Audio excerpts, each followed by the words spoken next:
Ce jour-là, tous les tableaux exposés affichant son titre, j'en avais déduit que les artistes ne savaient même pas ce qu'ils faisaient.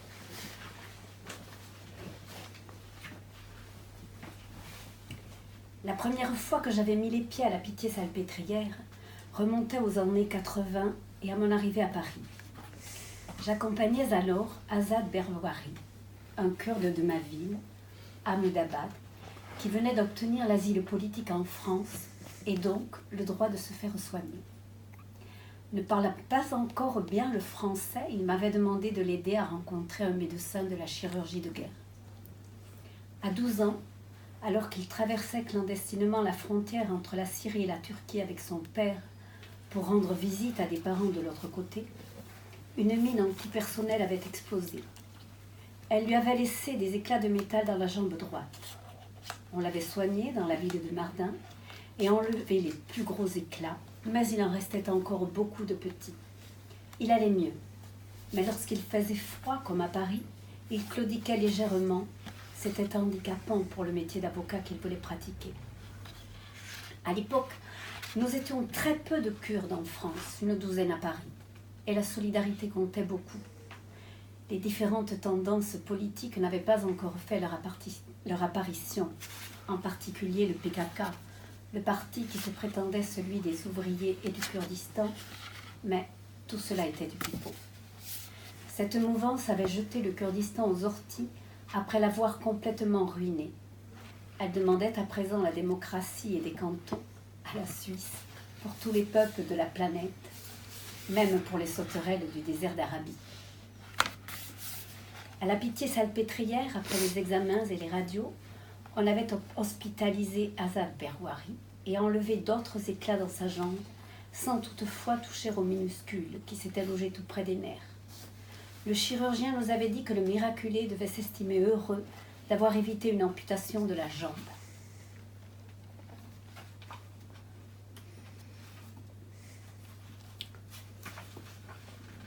En Syrie, en 1962, les autorités de Damas avaient lancé un recensement particulier de la population dans notre province du Bec du Canard. Selon elle, des Kurdes de Turquie, d'Irak et même d'Iran avaient illégalement franchi la frontière pour s'établir sur le sol arabe et syrien. Les frontières du pays et de toute la région avaient été tracées par les Anglais et les Français mandataires à la fin de la Première Guerre mondiale, qui marquait aussi la chute de l'Empire ottoman. La toute jeune République syrienne cherchait à gommer l'histoire multiple de ce creuset de culture et de langue, oubliant que la région se trouvait sur la route de la soie. Toutes les armées étaient passées par là, en longeant les montagnes de l'Anti-Taurus. Les résultats de ce recensement particulier furent annoncés en avril 1966. Décomptés comme étrangers, 120 000 hommes et femmes s'étaient trouvés privés de leurs droits civiques du jour au lendemain. Devenus apatrides sur le sol où ils étaient nés, ils allaient végéter, brouter l'herbe de la misère et de la privation. On leur avait retiré la carte d'identité syrienne et remis un bout de papier les reconnaissant comme des apatrides, des intrus, des étrangers.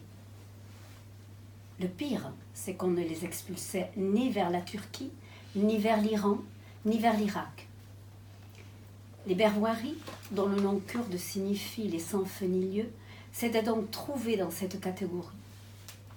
Contrebandier connu de tous les habitants d'Ahmedabad, le père d'Azad bravait les barbelés et les mines de la frontière dans les nuits sans lune. Il partait avec des mules chargées de thé noir de Ceylan, du café, des tissus d'Alep et des chaussures de Damas, et redescendait avec du tabac blond, des tapis kurdes, des persans, du miel et parfois des armes de poing, des pistolets légers prisés par mon père et mes oncles. En quittant la Syrie légalement pour poursuivre mes études supérieures de lettres modernes à Paris, je ne m'attendais pas à retrouver mon concitoyen quelques années plus tard sur les mêmes bancs de la Sorbonne. Après sa licence de droit obtenue à Damas, il s'était rendu au bilan, la plaque tournante de tous les demandeurs d'asile à l'époque. Muni d'un faux passeport marocain, il avait débarqué un jour d'automne porte d'Orléans avec d'autres Kurdes et leurs passeurs. Connaissant bien les traités internationaux concernant le droit à l'asile, il avait présenté un solide dossier à l'OFPRA, l'Office français pour les réfugiés et les apatrides. Sa demande avait été étudiée et acceptée en un temps record, surtout en raison des éclats de mine dans sa jambe et grâce au minable document attestant qu'il était apatride dans un pays où lui et ses parents avaient vu le jour. Privé toute sa vie de documents d'identité, de statut social, Azad Berouari avait la rage de gommer son passé fait d'humiliation. Il s'était inscrit à Paris-Panthéon pour une maîtrise de droit et avait déposé, peu de temps après son titre de voyage, une demande de nationalité française.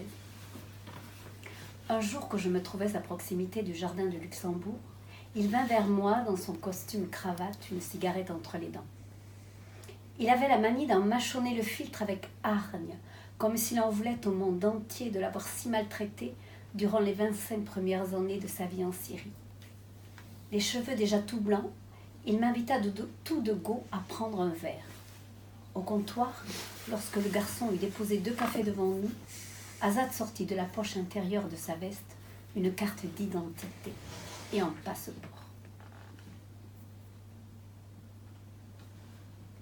Malgré la distance, pour le moins vertigineuse, qui nous sépare désormais, je parviens à te garder auprès de moi. Contre mon épiderme, une pelote de soie tendrement posée sur la poitrine, un moineau confiant dans le creux de ma main, une passion ardente dans le tréfonds de mon âme. Élisant domicile fixe dans ton nom, je me blottis dans la douceur de ses consonnes. Je m'étire, comme un chat abolique dans la mélodie de ses voyelles. Avant de t'en aller, tu m'as dit, le temps et la patience sont les meilleurs amis. Depuis, je m'accroche à tes lèvres, un naufragé rivé à sa bouée de sauvetage. Tes mots sont désormais ma devise, ma terre promise, mon rêve d'un bonheur peut-être possible. Quand la superficie de la blessure recouvre celle du corps, je supplie le temps et la patience de me déposer un moineau confiant dans le creux de ta main, un amour, même infime, dans les plis de ton âme.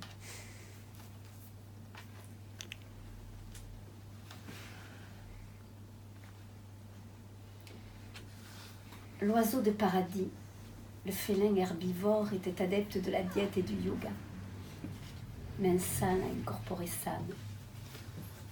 Gagnant chichement sa vie, une demi-douzaine de tableaux au maximum vendus sur l'année, elle ne trouvait de plaisir à dépenser que lorsqu'elle renouvelait son stock de tubes de peinture, ses toiles et châssis. Servant le café, Magali m'a invité à m'asseoir à une table blanche et ronde. Elle a d'abord vérifié la solidité de ma chaise. Elle a dit en riant qu'elles étaient toutes en piteux état, mais ça allait. Dans son atelier qui lui servait également de salle de séjour, elle avait une grande quantité de tableaux qu'elle avait enveloppés dans du film à bulles, puis installés sur des étagères en hauteur, ou bien posés à même le sol contre les murs. Partout, un seul et unique motif se répétait à l'infini. Des baraquements. Des baraquements oblongs, bas, avec le toit en accent circonflexe, tombaient du ciel comme des flocons de neige, formant au sol des amoncellements savamment agencés. Magali a déballé quelques grands formats soigneusement rangés. Il s'agissait toujours de ces formes sinistres de logis, pullulant dans les camps de concentration en Allemagne et en Pologne. C'était une mort interminable, insatiable, qui pleuvait du ciel dans un silence ouaté, terriblement angoissant. Après la deuxième tournée de café, Magali a ouvert une vieille caisse en bois où des photos s'entassaient pêle-mêle. Elle en a tiré une première en noir et blanc où l'on voyait sa mère et son père. Ils venaient de se rencontrer à Paris après la Libération. Ils allaient se marier et donner naissance quelques années plus tard à elle, puis à sa petite sœur. Elle m'a montré une photo d'elle à 16 ans et s'est mise à rire, oubliant toute l'apocalypse qui nous entourait. Elle avait des joues pouponnes et des yeux qui lui mangeaient le visage. Elle portait un bandana, comme c'était la mode dans les 60s. À 18 ans, elle avait travaillé dans un kibbutz. C'était le paradis sur terre. Le matin, en se réveillant, elle n'avait qu'à tendre la main pour cueillir des oranges. Il y avait une photo de sa fille toute petite dans ses bras et j'ai été frappée par la ressemblance du bébé et de la maman. Dans la boîte, Magali n'avait gardé aucune photo de son mari, le père de sa fille, ni des hommes qui avaient compté dans sa vie. Elle a tiré dans le lot des photos jaunies de ses grands-parents nés en Pologne et en Russie, et morts dans les camps nazis, dont avaient hérité sa sœur et elle, après la mort de leurs parents. Mais c'est sa sœur qui en avait gardé la plus grande partie. Après la 3e tournée de café, j'ai pris congé de Magali. Ne sachant pas si je devais la serrer dans mes bras, lui faire la bise, l'embrasser sur les lèvres, du coup, j'ai fait tout cela avant de partir en trombe. Une fois que je fus dehors, dans ma poitrine, mon cœur cognait à se rompre. Mon âme venait d'élire un domicile fixe dans un prénom, Magali. Elle avait choisi de se blottir dans la douceur de ses consonnes et la mélodie de ses voyelles. Insaisissable, elle était de la même nature que les nuages qui ne faisaient que passer.